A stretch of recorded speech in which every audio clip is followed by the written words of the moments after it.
how those of us in Austin and Travis County and are the visitors that come to Austin and Travis County will be able to stay safe as our temperatures increase. And in some instances, I guess the best word is as our temperatures soar. The seasonal outlook for Austin forecasts a hotter than normal summer from June through August, and temperatures on some days could climb to between 105 and 110 degrees Fahrenheit. That should come as no surprise, since before we even reached June, we had days with heat index values well above 100. In fact, today I think, if I'm accurate, I think today the heat index that we're expecting is 106. Now, this is Texas, and yes, Texas has always been hot, but climate change is causing more extreme heat.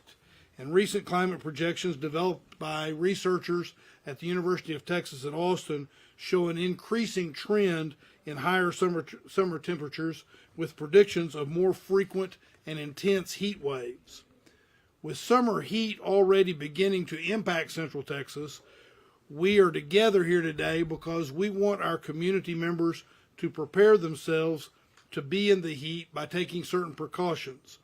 Those precautions include things such as pre-hydrate in the days and hours leading up to being in the heat, wear sunscreen, continue to hydrate while you're in the heat, wear light-colored, loose-fitting clothing and a hat, take frequent breaks, and limit activities if you can to early in the morning or the evening. There are a few other things to keep in mind. Look before you lock your vehicle. And what that's really about is heat stroke is the leading cause of non-collision vehicle deaths for children. Vehicles can heat up very, very quickly, even on mildly warm days. So put something in the back seat that, like a purse or a cell phone, so that you'll remember to check the back seat. Also, with regard to your vehicles, don't leave valuables in your vehicle when you go to parks or trails for exercise. During the summer, we actually see an increase in vehicle break-ins at places like this, so don't make your vehicle a target. This summer will also likely be another record-breaking season for energy demand from the state's electrical grid as well. Last summer saw 10 all-time peak demand records. So please, please conserve energy to help ease the load and the demand that we see on our grid whenever you can. And remember that Austin Energy doesn't control the state's electrical grid. Austin Energy generates the energy that is then stored by and distributed through the state's electrical grid that is maintained by ERCOT. Austin Energy, by the way, recently completed its summer weatherization inspections and maintenance activities in preparation for this hot summer, and we're certified as summer ready with ERCOT. Throughout the summer, you can expect that Austin Energy will echo communications that we receive from ERCOT, especially in the event of a call for conservation or energy emergency. Some useful conservation tips include: avoid major appliance usage during the hottest parts of the day, raise your thermostats a few degrees in your house or apartment, and use fans to help cool. If you do have a power outage, you can report it online at austinenergy.com/outages. austinenergy.com/outages, or by texting OUT, the word OUT, O-U-T, to 287-846. 287-846. Text the word OUT. Or you can call 512-322-9100. 512-322-9100. And you can find current outage maps at austinenergy.com/outages as well. Energy isn't the only thing we need to conserve this summer. Austin is currently under stage 2 drought conditions. In this stage, automatic irrigation and hose ending watering is limited to 1 day a week. We ask everyone to make an effort to conserve their water usage. You might have seen recently that the LCRA, the Lower Colorado River Authority, has scaled back their drought response to stage 1, thanks to the recent rains, and those rains boosted lake levels. And that's good news. But while we have that good news, Austin's drought contingency plan is based on the long-term projections for the lake levels. So the city is still at stage 2. It's important to understand our water supply has been stressed from years of drought, and we need to continue to use water wisely. So know your watering day, just like you know your trash day.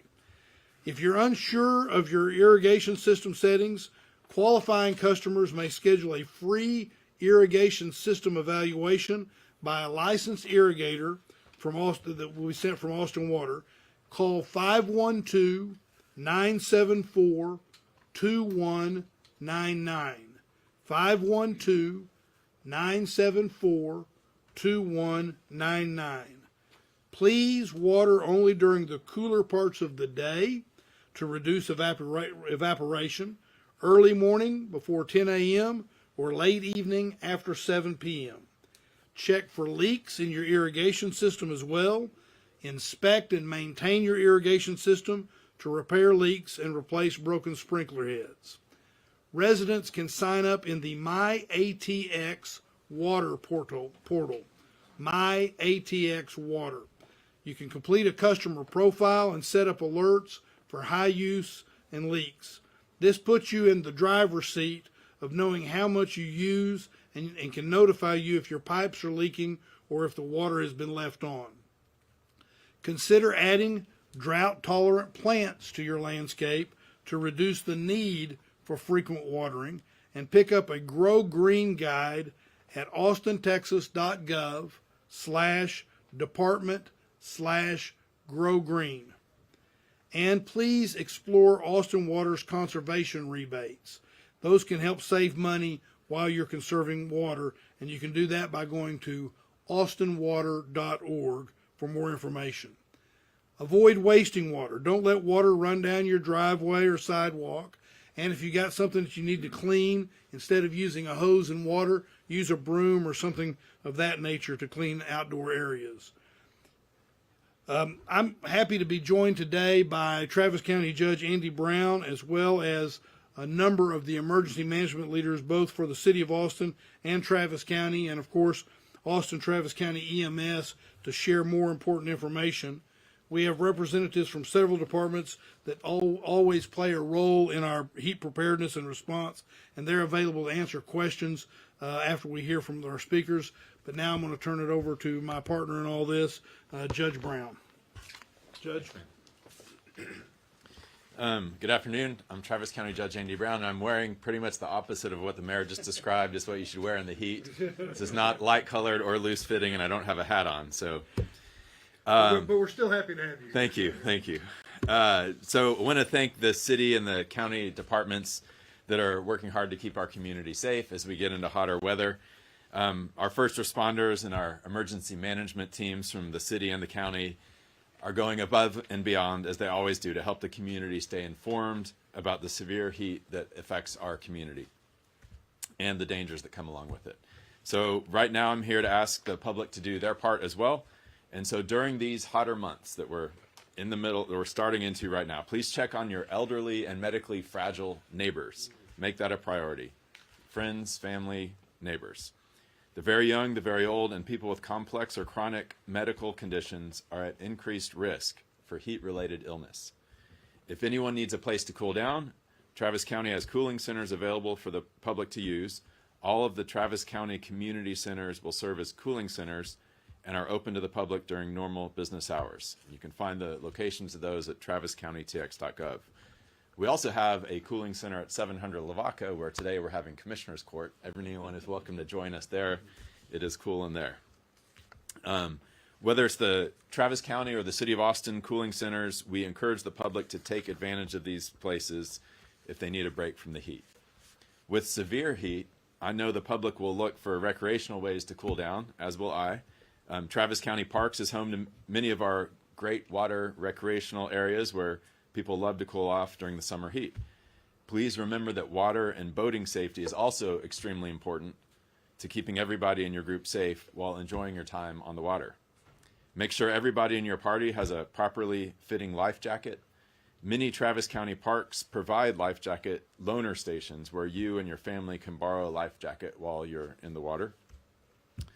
Always have a flotation device on board your boat that you can throw to a distressed person in the water in case of an accident or other emergency. And whether you're in a lake or a pool, be sure to assign a designated water watcher to your group. This person's sole task should be to watch everyone in the group in the water without any distractions from cell phones, books, or any other tasks. Drowning is still the #1 cause of death in children under 5 years old, so please have a water watcher in your group, especially when you're out with children, and never leave children of any age unattended in the water or near the water. Learning CPR can save lives at the lake or the pool as well.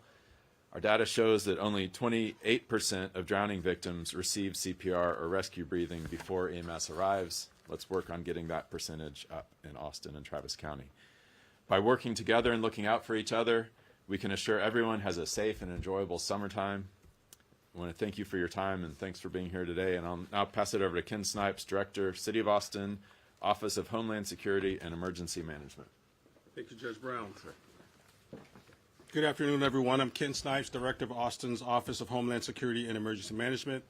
As you heard from Mayor Watson, the climate is changing, and as a result, we are seeing an increase in the number of cases related to heat illness, which includes 123 visits to Austin area hospitals in May of this year alone.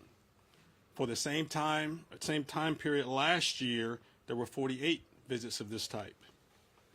There's also 187 visits in the Tri-County area over the last year as well.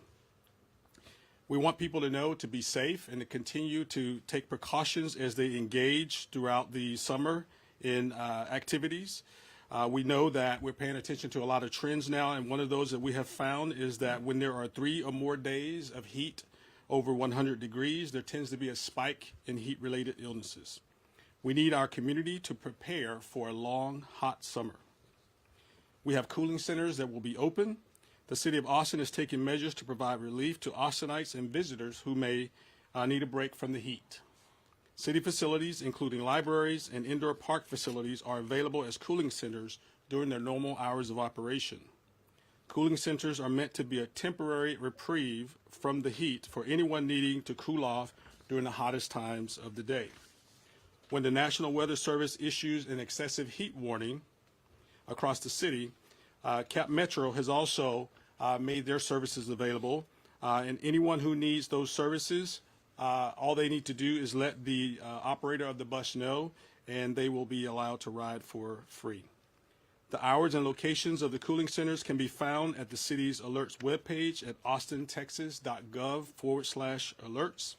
That's Austin, Texas, all one word, .gov/alerts, and that information is available in 14 different languages. With respect to air travel, while heat does not typically disrupt airline operations, it's always best to check on your travel and keep an eye on your flight itineraries, as summer weather often brings intense thunderstorms that impact travel.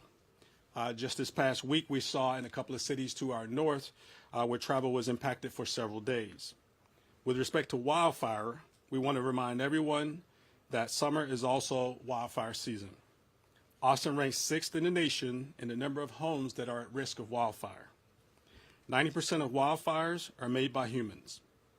Prevent wildfire by properly disposing of cigarettes, tie up tow chains so they don't drag, and don't park or idle vehicles in dry grass. Preventing wildfire is everyone's responsibility. You can learn how to prepare for wildfire by going to Ready, Set, Go, which will teach you how to create a defensible space around your home and also provide steps for evacuation planning. That information is available at readycentraltexas.org. Again, that is readycentraltexas.org. And now I would like to introduce Travis County Chief of Emergency Management, Eric Carter. All right. Good afternoon, everybody. Thanks for joining us today. Many of you will be out visiting our beautiful Travis County parks this summer as we get into the hot weather. I want to share with you a few tips on staying cool and healthy during the hot weather to ensure your trip is enjoyable, your visitors are fun. As Judge Brown mentioned, Travis County parks often offer fantastic opportunities for outdoor adventures, but remember, staying hydrated, taking breaks in the shade are key to preventing heat-related illnesses. While protecting ourselves from the heat, we must also be mindful of mosquitoes. These insects can carry West Nile virus, so it's important to fight the bite with the 4 Ds. And what are the 4 Ds, right? Draining standing water, dusk to dawn as an issue, dress, and deep. It takes a very little amount of water for mosquitoes to breed, so you want to make sure that you're draining your trash cans if you have collections of water around your yard. Dusk to dawn, mosquito activity is more heightened in those periods. So early in the morning, or if you choose to work in the evening or that dusk area, that's the time to change and get into that long sleeve clothing that we talked about that the judge mentioned, and dress appropriately. That'll help protect you. Dress, of course, I just mentioned that about changing your dress, and DEET is applying insect repellent. That's very important. It helps protect you from the mosquito threat that might be present. So following those simple steps can be significant to reduce your risk of West Nile virus. Let's talk a little bit about being prepared in case you get lost or experience heat stroke while exploring our beautiful parks. We want to strongly encourage you to download the What 3 Words app to your smartphone. That app can help you communicate your exact location to 911 if you have to make an emergency call for help. That's also, of course, available if you're on a highway. It's just as critical, so it'll get those responders to you faster. Just wanted to give you those few tips. At this point, I'm going to turn it over to Austin Travis County EMS Chief Robert Lipkritz. Robert.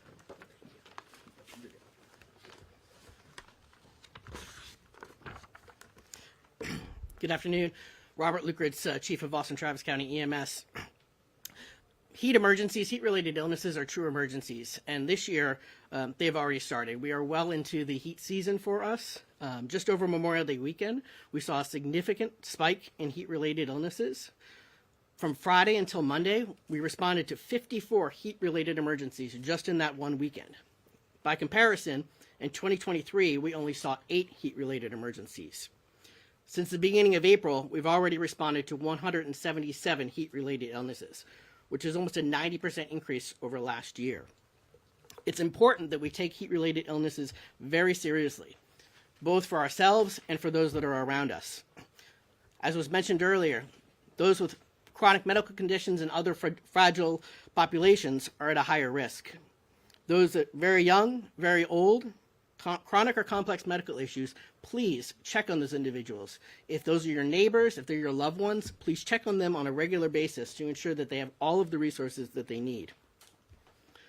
It's important that we understand as well what the signs and symptoms of heat-related emergencies are.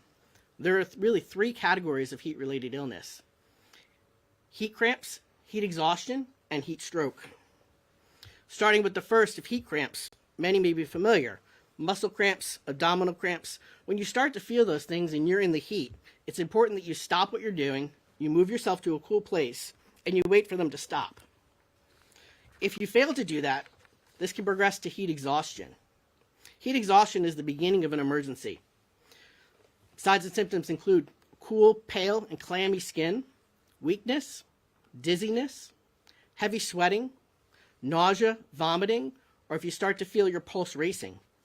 You need to move to shade or preferably air conditioning and start to sip some cool water.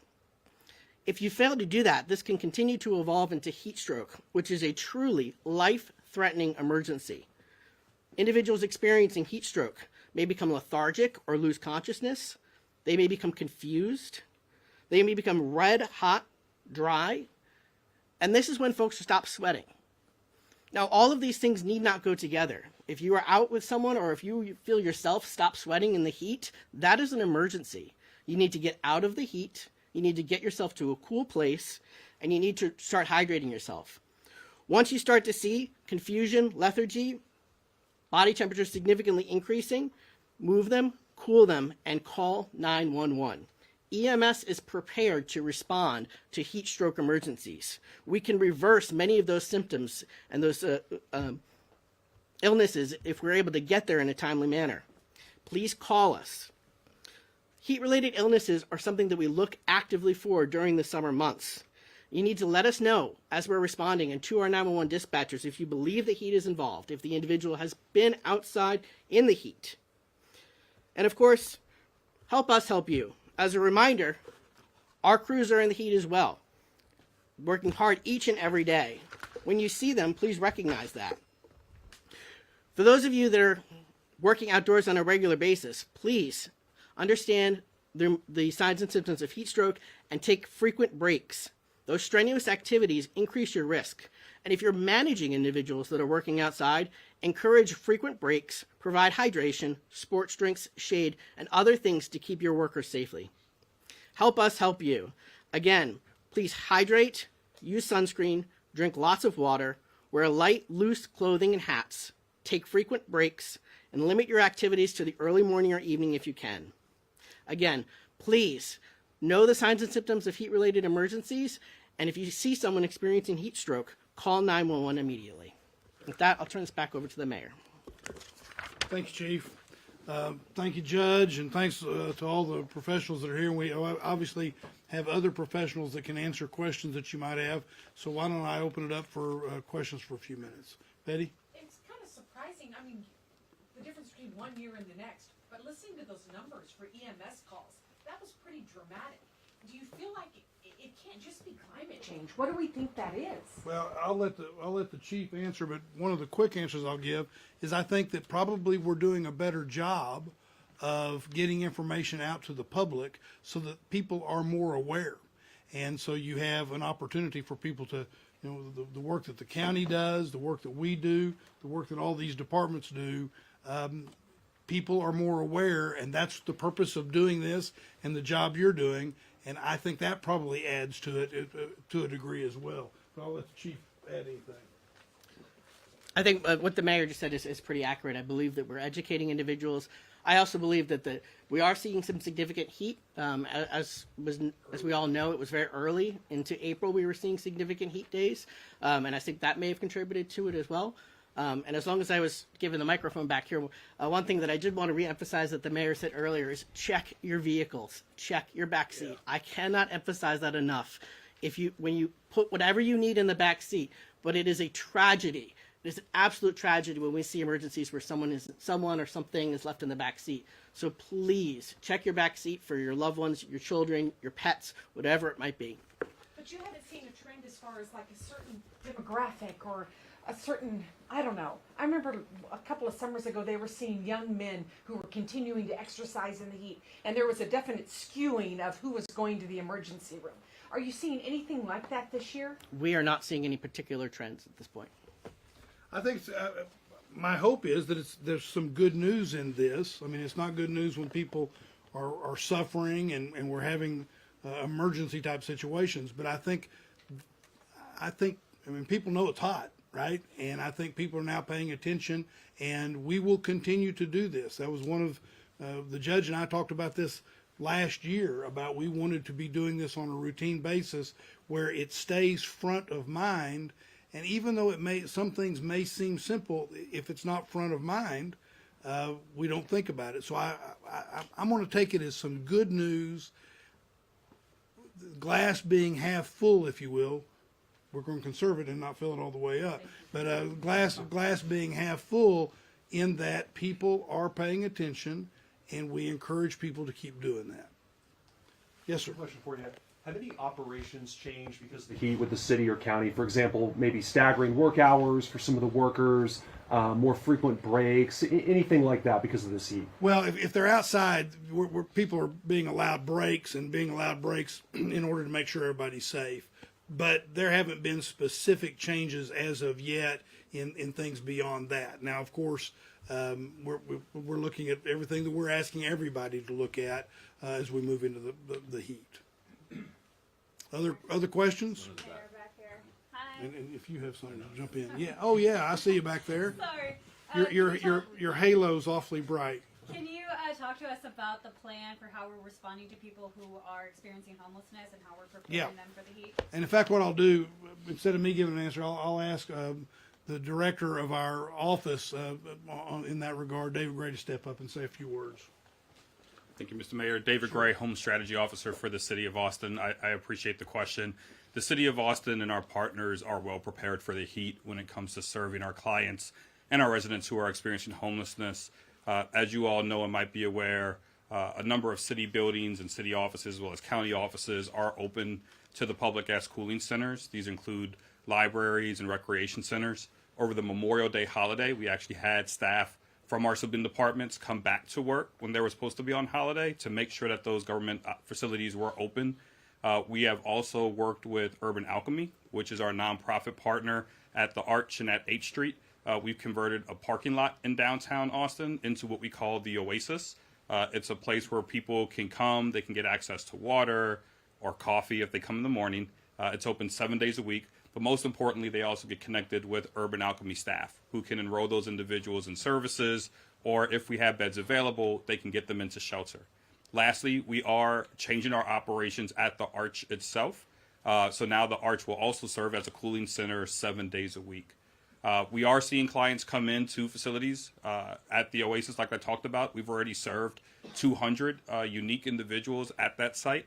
And we're continuing to have conversations with our nonprofit partners to make sure that our street outreach teams have water, not just for our staff, but also for clients who are coming across, and that we're providing water to our nonprofit partners who are also doing street outreach throughout the city.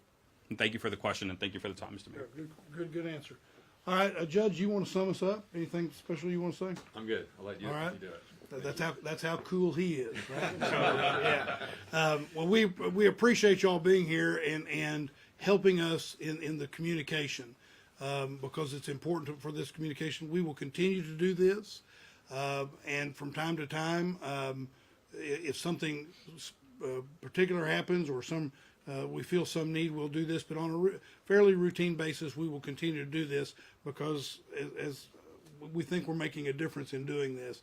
So everybody that's paying attention to this and watching, do what we need to do to try to stay cool. And do what we need to do to conserve our energy and conserve our water. So thank you all for being here. And thanks to all of these professionals that I'm always struck by what a good job the professionals that work for our city and our county do to keep us safe and to provide us the information we need. So I want to say a special thank you to everybody. Thank you all. Thanks. Thank you.